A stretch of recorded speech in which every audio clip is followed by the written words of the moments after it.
Sugeng enjang para adi yuswa, sugeng pepanggihan malih wonten ing renungan padintenan adi yuswa ing dinten Kemis Pahing gangsal 11 Mei 2019. Sumangga dinten punika kita nampi jejer pisungsung. Para adi yuswa, pisungsung punika peparingipun manungsa dhateng pakaryanipun Gusti. Awit sampun nampi berkah saking Gusti. Saged arupi menapa kemawon, ego pratikel pemanggih pitembungan daya lan dana. Lumantar pisungsung kaangkao asmanipun Gusti kamulyakaken lumantar pakaryan-pakaryan ingkang wonten. Yeskiel nampi dawuh saking Gusti bab pranatan ingkang kedah dipun tindakaken kagem pranata gesangipun bangsa Israel nalika badhe mecah siti peparingipun Gusti kangge 12 suku Israel. Gusti Allah nyuwun supados kacawisaken kanthi mligi saperangan siti kagem pasucen kanthi ukuran ingkang rinci. Gusti Allah ngersakaken supados wonten papan kagem pasucen lan papan sucining suci. Salajengipun siti punika kabagi-bagi kagem papan pomahipun para imam, tiyang Lewi lan wonten bagian kagem para raja. Gusti Allah paring dawuh lan nata bagian-bagian tanah Kanaan punika supados wonten bagian ingkang mligi kagem Gusti Allah. Bagian papan ingkang mligi kagem Gusti Allah punika minangka pisungsung ingkang suci. Yeskiel 50 gangsal ayat 1 ngendika, sira mligekna sak peranganing tanah iku dadi pisungsung mligi kang suci kagem Sang Yewah. Para adi yuswa nyawisaken kanthi mligi lan ngaturaken pisungsung ingkang suci kagem Gusti punika dados wujuding katresnan kita dumateng Gusti. Sampun ngantos anggen kita ngaturaken pisungsung kagem Gusti, kita aturaken kanthi itung-itungan utawi saking sisa-sisa ingkang kita gadahi. Awit Gusti Allah tansah maringaken ingkang sae kagem gesang kita. Sedaya ingkang sae sampun rumentah ing gesang kita karana ageng sanget katresnanipun Gusti dhateng kita. Pramila sumangga sapunika kita ugi ngaturaken pisungsung kanthi mligi lan suci kagem Gusti minangka wujuding tresna kita dumateng Gusti. Amin. Sumangga kita ndedonga. Matur nuwun Gusti, dinten punika paduka mberek kawula. Bilih kawula sampun nampi berkah saking paduka, sampun sak mesinipun kanthi mligi lan suci kawula ugi ngaturaken pisungsung kagem pakaryan paduka ing sadengah kawontenan. Paduka ingkang berkahi para adi yuswa, dalasan para anak putu kawula ing pundiya papan, monggo paduka ingkang reksa, paduka ugi ingkang tansah paring pitulung, lan paduka ugi ingkang badhe ngreksa lan berkahi. Mirunggan kawula pasrahaken Ibu Tulat wilayah 6 Ibu Sucipto, warga wilayah 7 GKJ Magelang ingkang udah sak mangke nembe nandang sakit. Monggo Gusti paduka ingkang makarya lan kawula pitados lumantar paduka ingkang nampi wetahing kesarasan saking paduka.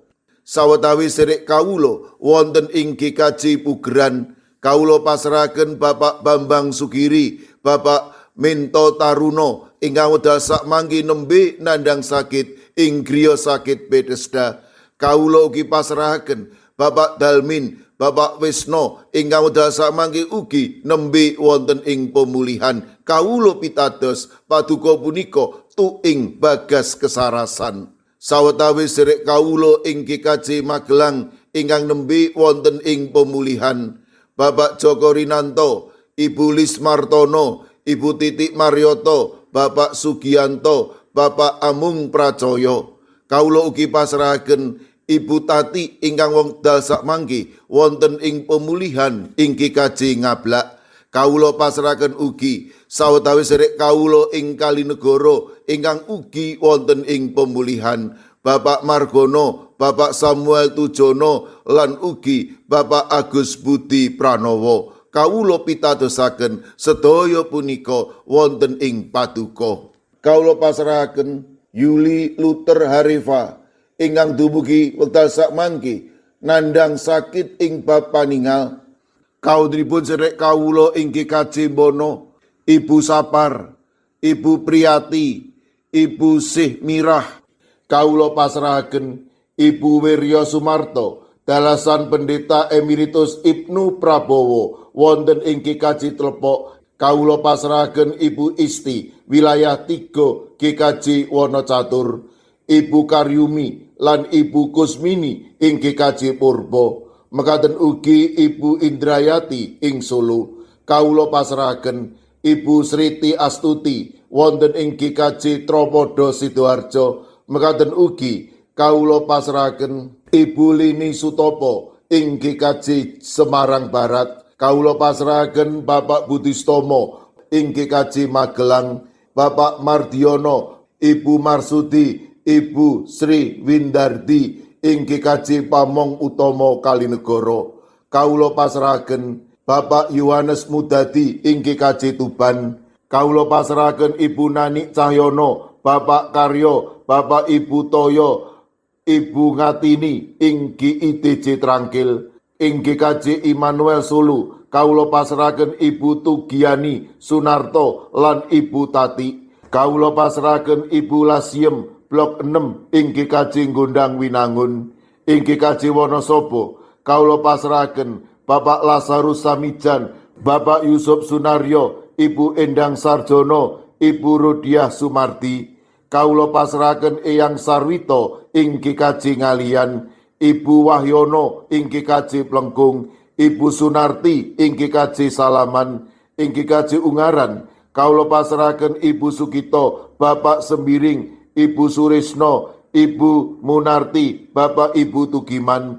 Kawula pasrahaken Bapak Jatmiko ing Denpasar Bali. Kawula pasrahaken Ibu Warsi ing Kemenjing, Ibu Apri ing GKJ Canden. Ing GKJ Sragen, kawula pasrahaken Bapak Wursitoryadi, Ibu Sumiati, Bapak Suyanto. Kawula pasrahaken Bapak Chandra Deni Saputro.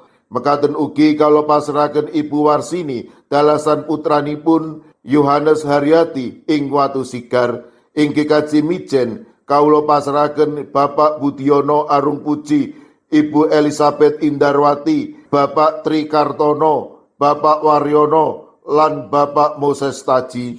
Kawula pasrahaken ing GKJ Banyumanik, Ibu Sukarni, Ibu Sutarwi, Bapak Daniel Agus, lan ugi ing GKJ Tanon kawula pasrahaken Bapak Suhadi. Kawula pasrahaken sinten kemawon ingkang nembe nandhang sakit lan ugi ing pemulihan kawula pitados paduka badhe saged ngginakaken menapa lan sinten kemawon ambrih sedherek kawula menika enggal nampi wetahing kesarasan. Kawula pasrahaken pasambat lan pandonga kawula wonten ing asma paduka Gusti kawula Yesus Kristus. Amin. Sumangga para adi yuswa kita tutup pepanggihan kita renungan padintenan adi yuswa kanthi ngrepekaken kidung. Sumangga.